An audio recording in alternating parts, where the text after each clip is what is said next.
All right, let's dive right into this explainer and tackle a massive barrier to productivity that honestly affects almost everyone, whether you're a seasoned professional, a creative, or a student. You know the feeling, right? You have this brilliant idea, a huge goal, or a super exciting project, but for some reason, you just can't seem to get it off the ground. You've read all the books, you bought the fancy software, you mapped out every possible strategy, but you still haven't actually started.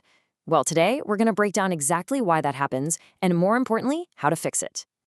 We are so quick to blame ourselves for being lazy. We sit there and think, man, if I just had a little more willpower, I'd get this done. But I want you to ask yourself a fundamentally different question. Is your delay actually a lack of motivation, or is it just over preparation? What if the problem isn't that you lack drive, but that you're stuck in this sneaky form of procrastination dressed up as highly productive planning? It really is just an illusion of control. Listen to this quote from a viral thread on a self-improvement subreddit from a user named Brino1988. It captures this perfectly. They realized they were waiting for the perfect plan instead of just taking action. And the responses to this? Absolutely overwhelming. Hundreds of people were chiming in saying, "Oh my gosh, this is literally me." We convince ourselves we're being smart by overanalyzing every tiny decision, finding the absolute perfect fitness routine before lifting a single weight, or the ultimate investment strategy before buying one single stock. But in reality, we're just waiting. Let's move into section 1, the perfectionism trap. Okay, so think about perfectionism for a second. It's not actually a noble quest for excellence.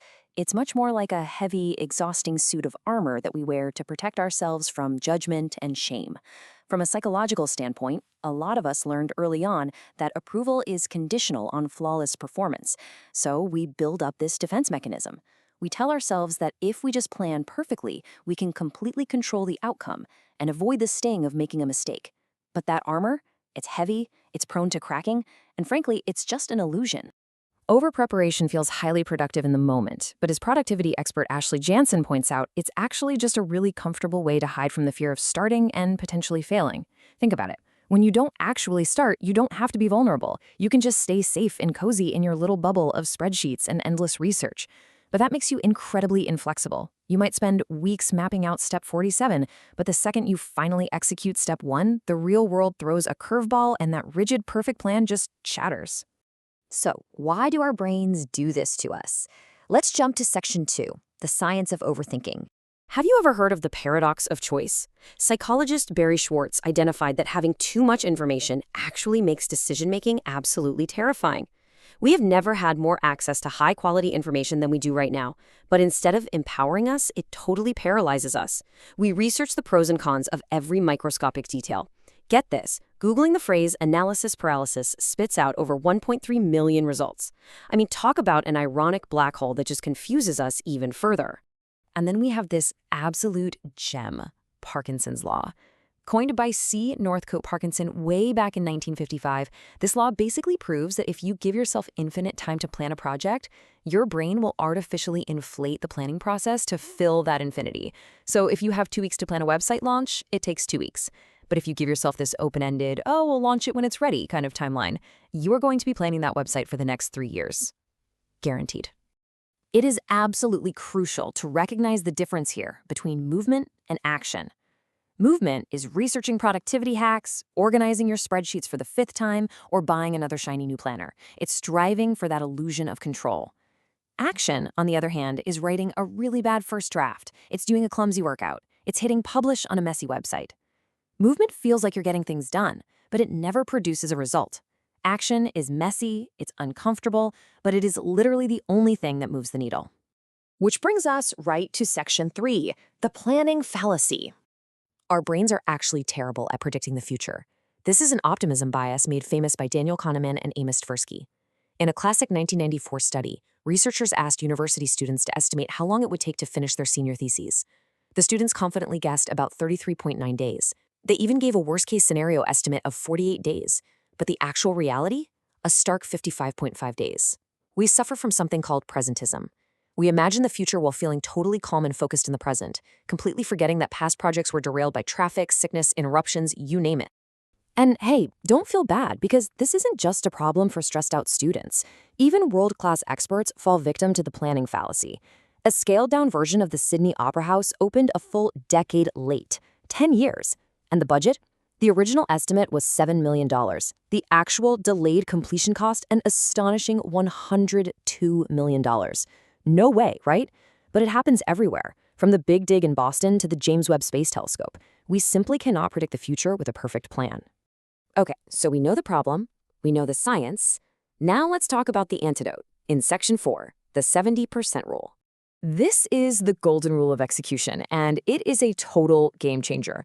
Do the thing at 70% readiness, adjust later. This liberating mantra gives you full permission to execute imperfectly. It shifts your entire focus from trying to magically predict the future to actually building momentum. When you hit that 70% mark of feeling ready, you have to acknowledge that the remaining 30% of preparation is honestly probably just procrastination and fear of judgment. Start walking instead of finding the perfect route. Practice the language, mistakes and all. Just go. Because at the end of the day, you can't learn to drive in a parked car. Whether you're an Air Force JAG lawyer trusting you've researched enough to advise a commander, or an aspiring writer terrified of drafting a terrible first chapter, you have to put the vehicle in drive. In the source material we analyzed, a former military lawyer pointed out they never had the time to over-prepare. They had to develop an instinct for when they had done enough research, give the brief, and quickly move to the next crisis. You only figure out the nuances of driving when the car is actually moving down the road. Let's wrap things up with Section 5. Stop planning, start doing. So how do we build this into concrete, actionable frameworks you can use right this second? Well, science shows that explicitly recruiting your willpower through implementation intentions reduces that optimism bias we talked about and gets you started way faster.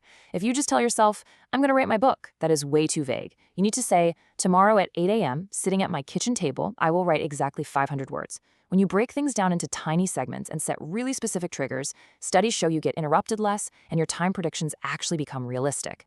Here are 4 incredibly simple tactics that strip away that illusion of control and force you out of your own head. First, set a hard time limit on your research. When the timer dings, you execute. Second, establish a rhythm. Limit your planning to, say, 30 minutes on a Sunday night and then completely cut yourself off. Third, stop staring at the massive end goal. Just identify the immediate next physical action you need to take. And lastly, tell someone. Create some external accountability. Text a friend your deadline right now.